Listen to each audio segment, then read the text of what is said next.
les amis, bienvenue à toutes et à tous sur ma chaîne. Je suis ravi de vous retrouver pour votre guidance du mois de février 2024. Ça avance, on y est déjà, hein. Alors, vidéo signe par signe. Alors, ça concerne votre signe solaire, ascendant ou lunaire. N'hésitez pas aussi à aller voir vos autres signes, ça peut être intéressant pour venir compléter. N'oubliez pas que c'est une vidéo, une guidance qui est générale, donc bien entendu, tout ne pourra pas forcément vous parler. S'il n'y a rien qui vous parle, ben, c'est pas grave, c'est qu'il n'y a pas de message pour vous, en tout cas sur ma chaîne, pour ce mois-ci. Mais sinon, je vous invite vraiment à faire la part des choses et à mettre de côté voilà, ce qui vous parle et ce qui vous parle pas. Vraiment faire la part des choses, les amis, très important. Si vous souhaitez avoir des compléments d'information, je vous invite à aller voir en barre de description, en dessous de la vidéo, il y aura toutes les informations me concernant, et notamment si vous souhaitez me contacter pour une guidance privée, je serai ravi de vous aider. Vous avez de quoi me contacter en dessous de la vidéo. Et puis écoutez les amis, je pense que j'ai fait à peu près le tour. On va aller voir ce qu'il en est pour vous sans plus tarder. Allez, on y va. Les poissons, bienvenue à vous sur ma chaîne, je suis ravi de vous retrouver pour votre guidance mensuelle du mois de février 2024. Alors, j'espère que vous allez toutes et tous bien. On va aller voir ce qu'il en est pour vous les amis. On va aller mélanger tout ça. Et on va aller voir. Alors, pour les poissons. Hop, tac. Petite dernière. Qu'est-ce qu'on a pour eux? Pour nos amis les poissons, qu'est-ce qu'on a? On va procéder à une petite coupe derrière. Ok. Alors. Tac. Alors, on va essayer de poser ça correctement, histoire que vous voyez bien. Alors là, on aura ce qui va vous accompagner en termes d'énergie. Ici, le challenge, l'enjeu de ce mois. Là, on aura ce qui se passe au niveau de votre état d'esprit, ce que vous avez conscientisé. Là, ce qui se passe au niveau inconscient, ce qui va remonter. Ici, on aura le clin d'œil, le petit message de fin, peut-être le petit conseil. Là, on aura votre vie matérielle, émotionnelle et spirituelle. Ok. Alors, les poissons, qu'est-ce qu'on a en dos de deck?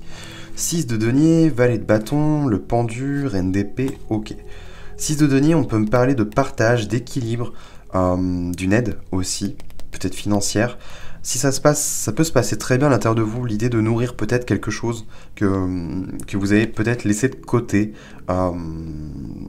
C'est comme si on me montre une image, un arbre, on a arrosé pendant longtemps le côté droit des racines, mais le côté gauche, ben lui est en train de se flétrir en fait et de pourrir. Et là l'idée ça serait de peut-être arroser l'autre côté pour pouvoir rééquilibrer la balance. Avec le valet de bâton, c'est peut-être en lien avec des désirs, une envie de voyager, peut-être pour certains. Il y a une notion de passion, de désir. Le valet de bâton aime beaucoup partir à l'aventure, à la découverte. Donc c'est pour ça que je vous parle de voyage ici, mais au-delà de ça, c'est vraiment l'enfant intérieur là qui s'exprime. Et il y a quelque chose à exploiter là. Il y a le feu là, il y a la flamme à raviver chez vous. Est-ce qu'il y a un hobby, un plaisir, quelque chose que vous ne vous autorisez pas à faire? Le pendu vous invite quand même à y voir.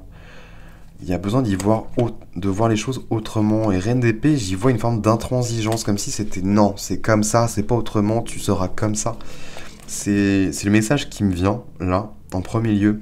Quelque chose de très droit, très rigide, très froid et impartial en fait. Et lui là, ce petit valet de bâton, homme ou femme, mais c'est vraiment, je vois un enfant, l'enfant qui vous représente, qui, comme si on lui avait éteint son feu en fait. Il y a peut-être même la blessure d'injustice qui peut, si ça vous parle, les poissons, comme si vous étiez coupé d'une partie de votre corps au niveau énergétique. Et le pendu, soit on parle d'une forme d'immobilité, comme si ça vous stoppait net, ou alors là l'idée c'est de comprendre peut-être une situation qui vous a bloqué. Parce que là, le 5 de bâton, c'est l'énergie qui n'est pas libérée et qui est latente. Et si c'est latent, ça se transforme en eau croupie, et l'eau croupie c'est pas bon.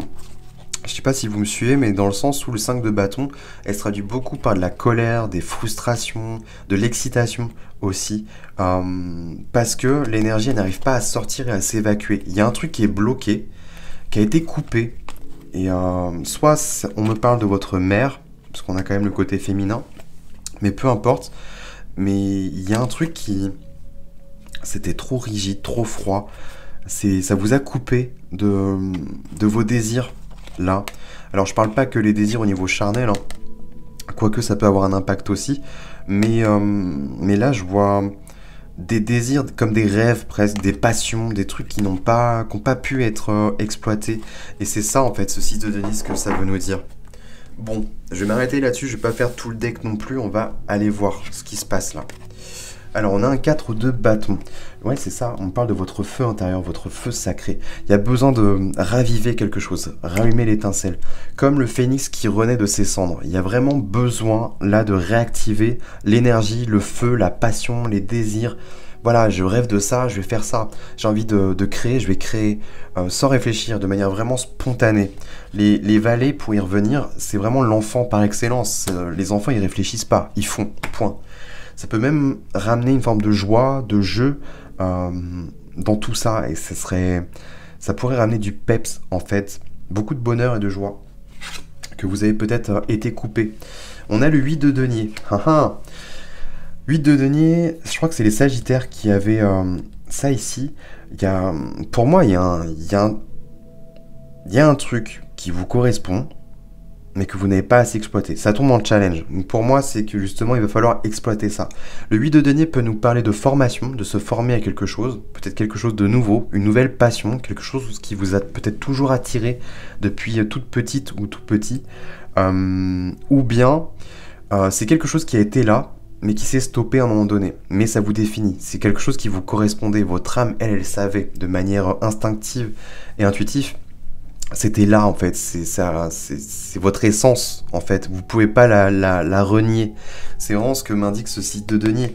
Et il y a un savoir-faire, il y a des compétences là, quelque chose qui est là, qui est palpable, mais c'est pas encore tout à fait ça. Soit l'idée ça va être de se former pour pouvoir aller plus loin dans ce potentiel qui est le vôtre, parce que le 8 de denier c'est tout ce qui est savoir-faire, compétences, tout ce que vous maîtrisez déjà, et le 8 de denier l'idée c'est de pouvoir le faire fructifier, en fait, le travailler, pouvoir se développer, en fait, avec ces compétences-là, ces talents. C'est vraiment la carte des talents. Je sais pas quel talent vous avez, les poissons, mais il y a un truc qui est là, qui est latent, et je sais pas, on vous a coupé, on vous a bridé, comme si, non, t'es incapable, non, tu feras pas ça. Mais du coup, vous êtes transformé presque en reine d'épée finalement. Vous êtes devenu potentiellement en tant qu'adulte votre propre bourreau. Genre non, c'est pas pour moi. Non, je suis trop âgé. J'en sais rien. Non, j'arrive à la retraite. C'est pas maintenant que je vais me mettre à faire ça. Je sais pas. Il y a un truc un peu comme ça avec cette reine d'épée, qui est vraiment intransigeante et qui vous coupe net en fait, qui laisse aucun débat. Alors que c'est dommage. Il y a un truc comme ça. Bon, au niveau conscient, on a le 9 d'épée. Il y a du stress, des angoisses, peut-être, chez vous. Le 9 d'épée, c'est tout ce qui va nous parler des cauchemars. On se réveille un peu la nuit, avec des angoisses, du stress. On a du mal à trouver un sommeil récupérateur, justement. Je sais pas ce qui vous stresse, les poissons. Est-ce que c'est en lien avec ça, quelque chose qui remonte et ça vous angoisse, ça vous stresse? Pardon. Dans le sens où, non, je suis pas capable, non...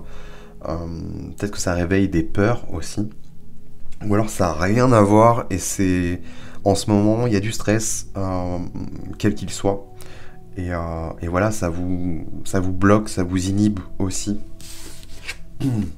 Au niveau inconscient on a le 6 d'épée, ouais, le 6 de coupe, pardon, autant pour moi. 6 de coupe qui nous parle de nostalgie, quelque chose de l'enfance, encore une fois, qui pourrait revenir à la surface là. Est-ce que c'est de la créativité, quelque chose de créatif? On parle de désir et de passion, ça c'est évident, et il y a besoin de ramener ça au goût du jour. Et peut-être que justement ça vous fait peur. Peut-être qu'il y a pour certains poissons l'idée de retourner à l'école, se former, et du coup bah oui, ça génère un peu de stress. Comment ça va se passer? Est-ce que je vais réussir ou pas? Il y a peut-être un truc comme ça. pour certains. Là, ici, le message de fin, c'est le valet de coupe. C'est magnifique. On parle de pureté d'âme, pureté de cœur. Le valet de coupe est très doux, très douce, dans le sens où il n'a pas peur d'aller, de parler avec son cœur, en fait, de se mettre à nu, totalement, de se mettre totalement vulnérable. Déjà, ça montre ce côté très authentique, très fleur bleue, très sensible aussi, mais il y a besoin de libérer, je pense, quelque chose là, au niveau de vos émotions. Il y a quelque chose de très pur, vraiment innocent. Vous avez quand même le valet de coupe et le valet pas de feu, mais de bâton, qui ressort, et pour moi, les deux, l'eau et le feu, sont très attraits à la créativité et à la création de manière générale. Ça fait assez bon ménage, je trouve. Le feu qui ramène l'impulsion, l'inspiration et l'énergie, et l'eau qui ramène les émotions, les intuitions, les inspirations aussi. Donc c'est assez intéressant. Mais là, valet de coupe, ouais, il y a besoin...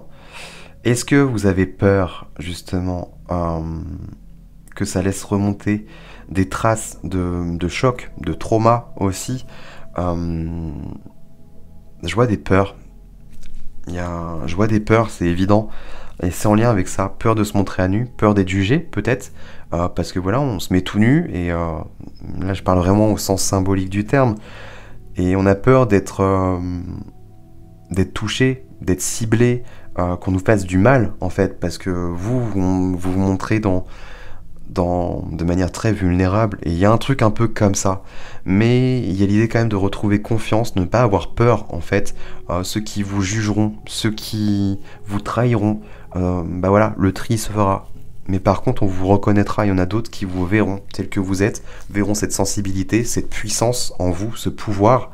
Là, il y a comme cette idée d'aller puiser dans vos ressources émotionnelles là, et de pouvoir les exprimer, et hop, jeter tout ça, peut-être, on montre une toile vierge, et hop, on jette de la peinture, on met des couleurs, voilà, on s'en fout, en fait, du jugement des autres. Là, l'idée, c'est vraiment de laisser jaillir toutes vos émotions, vos expériences, tout ce qui a été coupé. Il y a un truc qui a été coupé, en fait, et comme si vous continuez, là, jusqu'à présent, à vous couper. Et du coup, ça vous rend peut-être froid, insensible, de manière...